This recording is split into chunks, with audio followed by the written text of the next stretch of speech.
The race going on behind me started 4 hours ago, and it's going to go for another 20.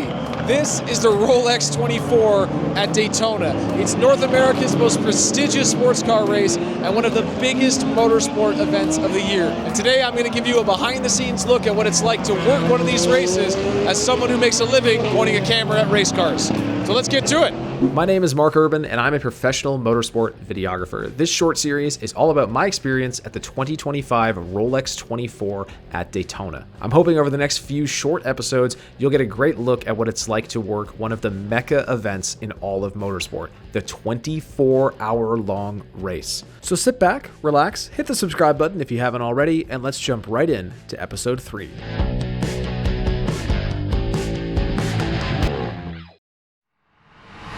It's not prison, but there's times when it's gonna feel like it.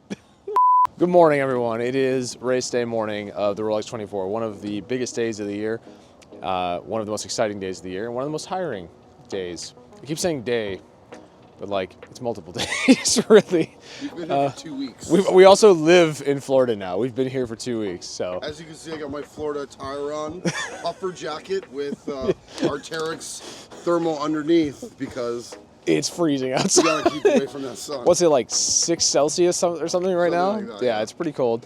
We're gonna head into the track now. On the way in, I'll give you the lowdown kind of on all the supplies we have with us and just kind of what goes into surviving a 24-hour race. So this is my 7th Rolex 24, 7th in a row, 13th 24-hour race overall, and the first of 4 that Brent and I are gonna do together this year. So, because we're also gonna be doing Le Mans, Spa, and Nürburgring. Brent's gonna be a pro. Brent, you've done 2 Le Mans, you've done a Spa. We've done 2 Le Mans and a Spa. Yeah, so it's gonna be fun. I'm looking forward to this year. So let's hop into the van and we'll get to the racetrack. Surviving a 24-hour race is it's interesting. They're very difficult to work. Obviously, it's 2 full days of work. In the past, I've done them without sleeping at all. And that's usually the first question I get asked when I say I do 24-hour races. Well, actually, the first question I get asked is, how is it safe for one guy to drive for 24 hours? Bruh. I used to stay up the whole time. I used to be awake for 40 hours. Oh, there's a cat. Look, there's a cat. Ah, hi, buddy. Oh, I love cats. Okay, anyway. Yeah, so I used to stay up the whole thing. Now I don't anymore. I kind of do have naps during them. But the naps are pretty, they're not huge. We're not going back to the hotel and sleeping for 4 or 5 hours. Now, there are people that do that.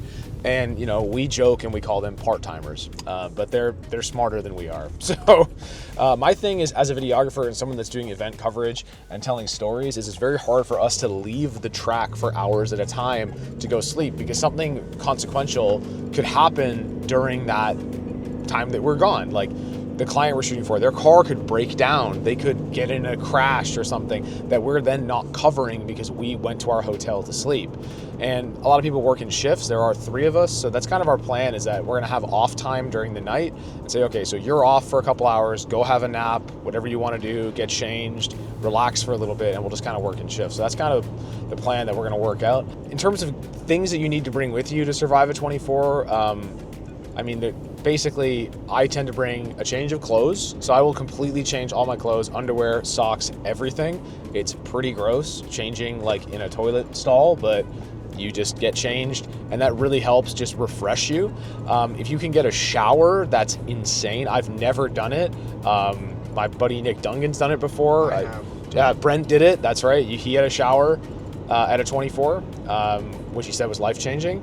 Here, we're not planning to shower because it's so cold. It's gonna be probably around freezing overnight, and just going to camp showers in that temperature would be terrible. So we're not gonna do that.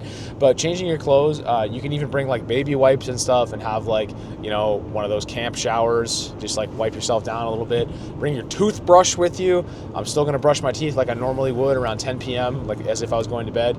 And in the morning, I find brushing my teeth in the morning really helps to trick my body into feeling like I slept. I don't know if that makes any sense. If there's any sort of sleep specialists or doctors that can comment that I'm stupid and that's not a real thing, it's just a mental thing. You just kind of feel that way, that you're like, oh wow, I feel like refreshed and awake now.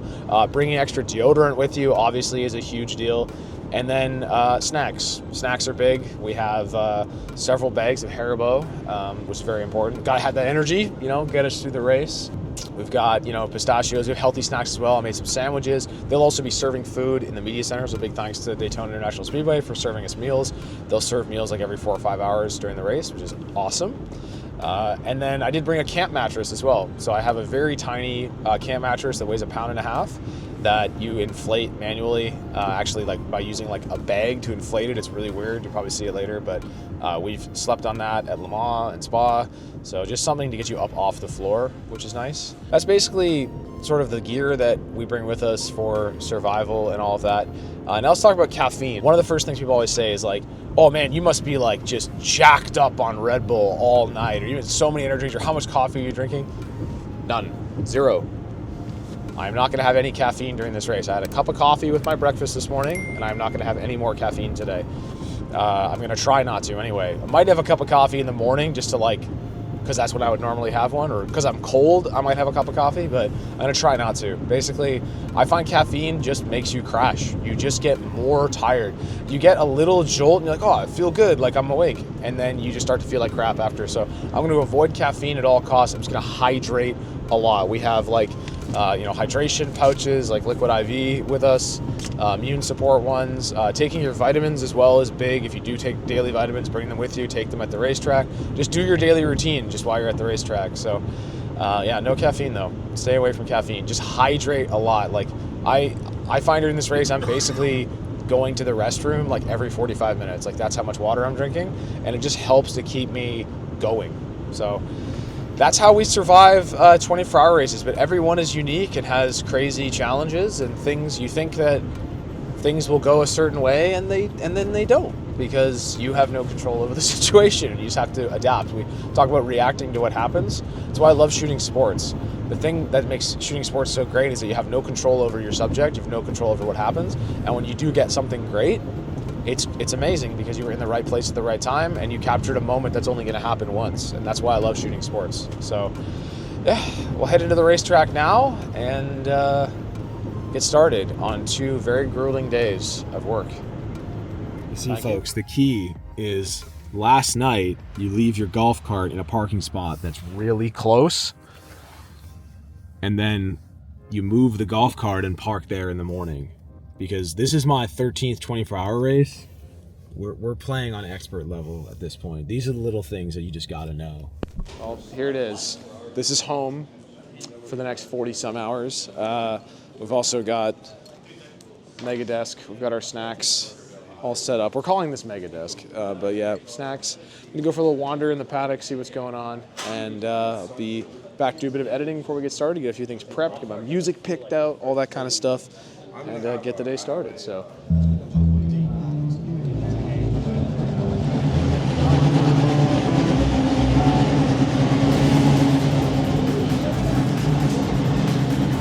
How are you? Good, tired, ready to rock and roll. Get any sleep? 6 hours. Amazing. So you're gonna die, probably. Yeah, let's check back in at like 2, 3 in the morning. Amazing. See the vibe. All right, I'm gonna continue on. Down the yellow garages now, people are checking out a lot of the LMP2 cars. This is also where a lot of the teams that only run a couple races a year are. Beautiful Ferrari 296 GT3s. Rexy's warming up over here. Still the coolest livery in all of racing and one of the coolest ideas. AO Racing is an amazing team when it comes to marketing and having a great time. They get that this stuff should be fun. You know, not everything has to be super serious. So put a dinosaur livery on your car and put a gold tooth on for every race you win.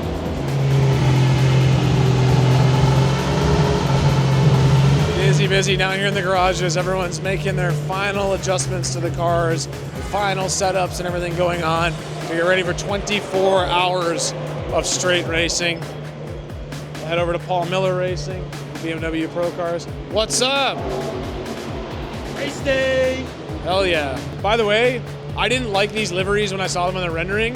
These are the best liveries here. Like, honestly, these are unreal. They're so sick. Some photos too. It looks yeah, really, it looks really so good. So I like the unison. I like the matching deals. Yeah, it looks really good. It's cool that it's like a full factory program now too. Sure. It's Yeah. awesome. Yeah, It's fantastic. quickly. Yeah, have fun today, man.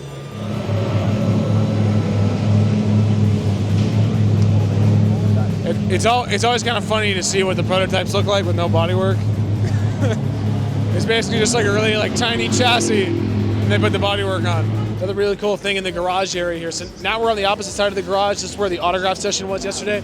But you see they've got these windows here, and you can actually go up to these windows and watch what's happening inside the garage. And there's even a little slit down here.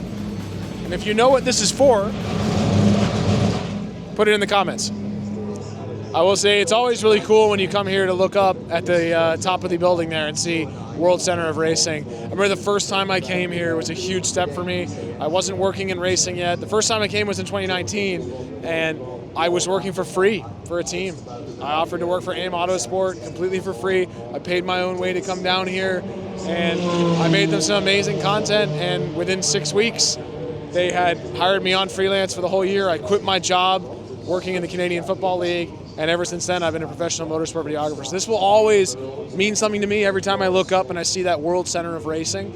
It just reminds me of that day when I first got here and saw the Speedway and was blown away by the size, and just how that week went and the hard work that I put in, and you know, turned some heads, and now here we are, my 7th Daytona 24 and my 13th 24-hour race, and now I make a living doing this. I travel the world and point a camera at race cars. It's incredible. It's absolutely amazing. So it's just always makes me feel a little emotional every time I look up and see it. At 11:15, fans are allowed to queue up. They open up the gates to the grandstands. Fans can queue up in this area, okay? There will be a stage right here, kind of like the back of a truck, okay? The race isn't. We're still 3 hours from the green flag, and we're cracking the first bag. First bag will be rainbow horns. That was satisfying. Full rainbow.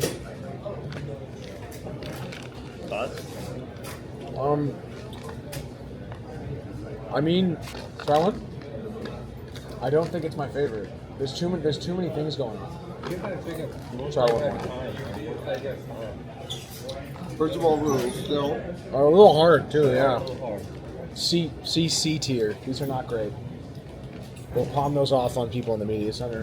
After the first ever on-screen Merben video Haribo review, it was time to grab my equipment and head down to the grid for the pre-race ceremony.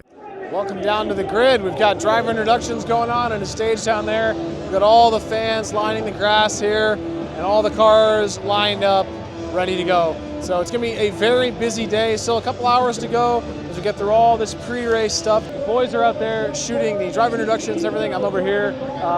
Inception's gonna grab a team photo, so I'm gonna get a little B-roll of that, and make my way down there and also get a few shots on the stage. It's also a time where I feel like I get pulled in a lot of different directions because I see a lot of people I know and everybody wants to stop and say hi. And bonjour. Bonjour. Ça va? Ça va toi? Ah, ouais. So it's right there, distractions. Good to see you, Alain. But yeah, it's a good time for us to get all of our shots on the grid and all of our shots to encapsulate the full, I guess, aura of the event. Aura is a popular word right now. And just show people what it's like for the fan experience, for the cars down here, for the mechanics, and just show the full event, not just cars going around. I'm of full belief that the least interesting thing is the cars going around in a circle, at least for my storytelling. It's part of it, but anyone can just watch cars going around in the broadcast. Show them what the broadcast doesn't show. Number 24, Philip Eng, Dries Vector, Kevin Magnussen, and Rafael Marciello.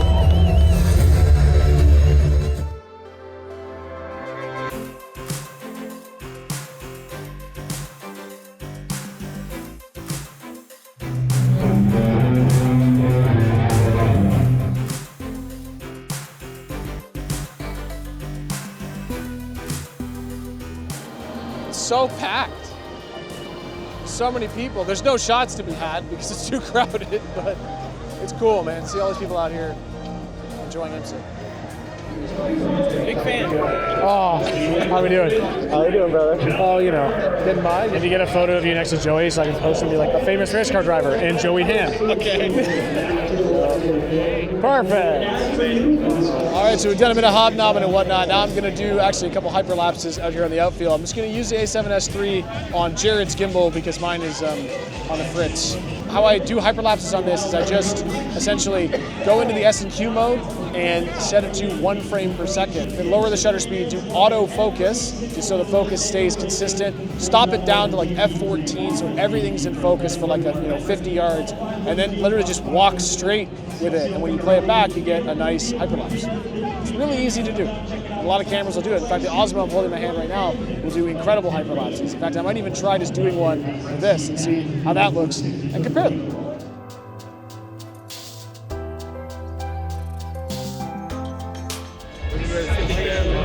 It's not like him.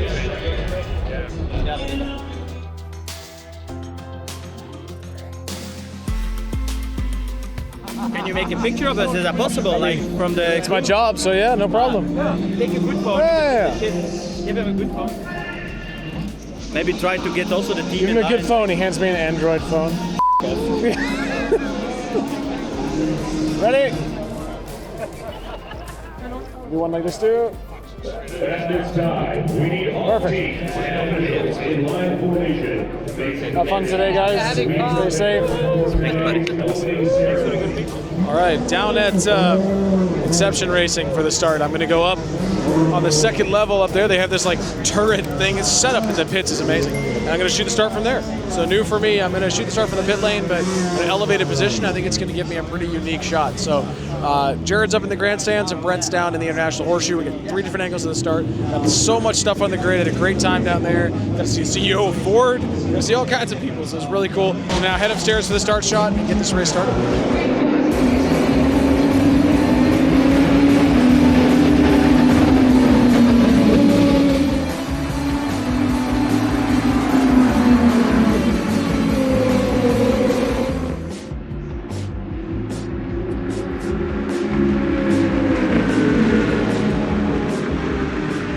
Change of plans. I ended up shooting it from the ground level. Baz needed to be in the spot up top. He said I could shoot next to him, but it just didn't give me enough room. So his job's more important than mine. So I decided to shoot from ground level. Looked fine. I actually switched the camera to 60 frames a second, which I almost never do, so I can get a little bit of slow-mo with sound still recorded. So I'm actually literally just shot 1 lap, and I'm going to run back now and deliver start shot. The quicker I can get stuff out, the easier I can make everyone's jobs. And honestly, it sounds weird, but the better I look as someone who's willing to hustle and get them the stuff. All week they've had Start shots are delivered, got them out within 19 minutes of the green flag. So feel pretty good about that considering it was a long walk back here, about a 6 or 7 minute walk. So got those out. Now I'm going to finish dumping my cards from pre-race, and I'm actually going to run to the International Horseshoe and just get a few more shots. And then basically I'm just going to chill until the light gets good, work on some edits, get things prepped, start looking through our footage, see where we're at, pull selects, and just regroup a little bit.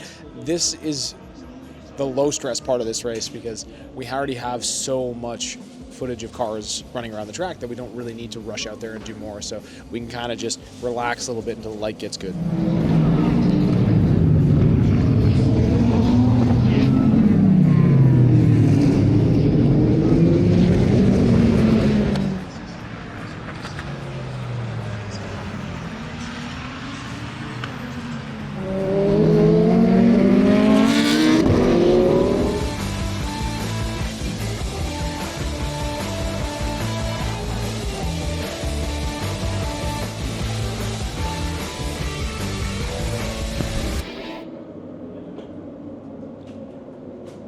We have consulted SunCalc and have decided the 3 spots. The 3 of us are going to go for Sunset.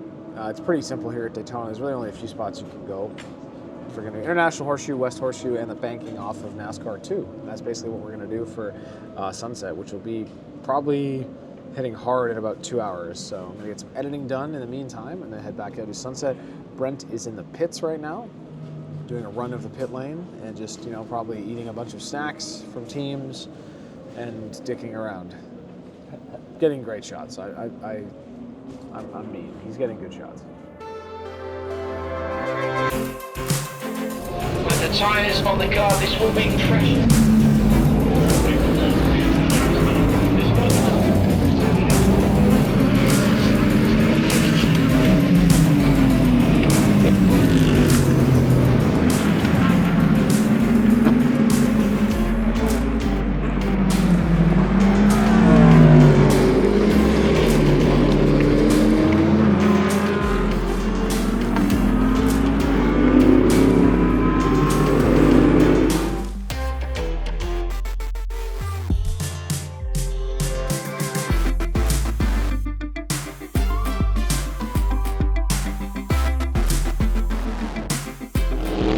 down in the West Horseshoe now, and as you can see, the sun is like just sort of on my face here, so everything's front lit right now. I'm shooting with the light into the cars, trying to get a shot of the driver's eyeballs and their hands up on the wheel. It's a really nice shot of the driver in the car. So I always say, drivers, if you want cool shots of you in the car, wear white gloves or neon yellow gloves so we can see your hands up on the steering wheel. It looks so cool in slow motion.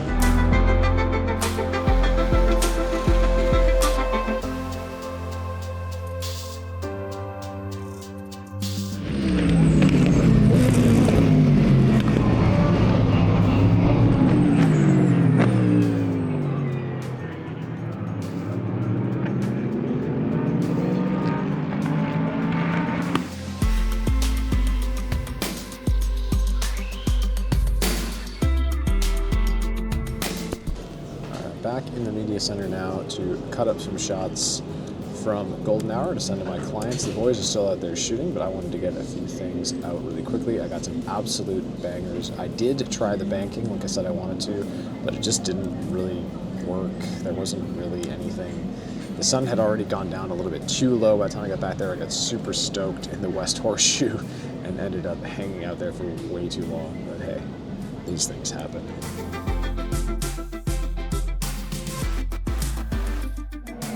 So we were sitting editing, and then we're looking at the timing and scoring, and saw that it's about 10 minutes until the GT cars start coming in. So we're going to head down to the pit lane and get some GT pit stops. I'm very glad that the friends at Multimatic gave me this hat, because it is very cold out.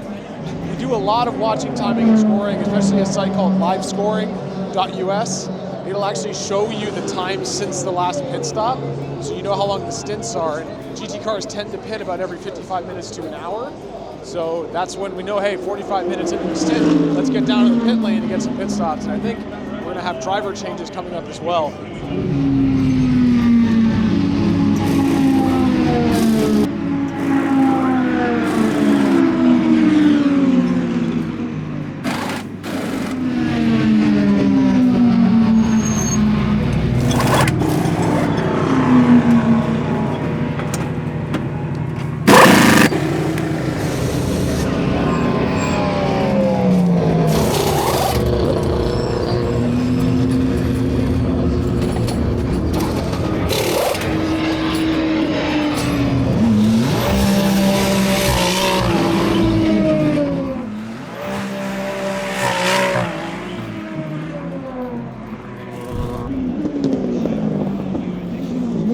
I need these 5 minutes after, okay? All right, we are now in position for fireworks. So right behind me, in 13 minutes, where that Ferris wheel is, a whole lot of fireworks are gonna go off. And it's gonna be awesome. And this is where pretty much all of us stand. So there are a few people up in the grandstands. Jared's freezing, he's freezing up in the grandstands right now to get us a different shot. He's an absolute trooper for doing that, freezing up there in the cold and wind. I am here with Brett. Now you say, why are we right next to each other? Well, we're right next to each other because he's shooting on an anamorphic lens in 24 frames a second, and I'm gonna do safe. Like, I'm literally gonna shoot nice and wide in slow-mo, and we're getting two completely different types of shots. And we just enjoy the time we spend together. So It's true, it's very true. That's why we're next to each other. So.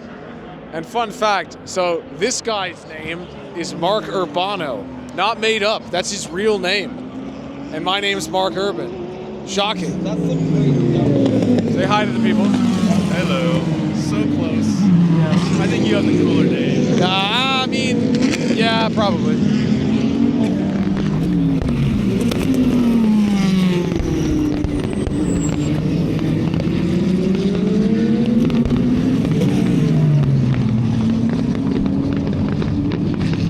So I have returned to the media center to edit my fireworks stuff, and yeah, not great. That was a struggle. I was soft on focus, and it did not go as planned. So I've already informed people that my fireworks shots are not good, and not a great job by Bourbon Video today. Brent also struggled. Maybe Jared got something amazing. from up on the grandstands. Let's hope so. But for now, yeah, not too pleased with myself. Really didn't do a very good job. So, yeah, that's not great. And I can console myself with pizza because they just dropped off pizza. Thank you to Acura for supplying the pizza as they do every year. So, very nice of them to do so. I'm gonna eat some pizza and drown my sorrows.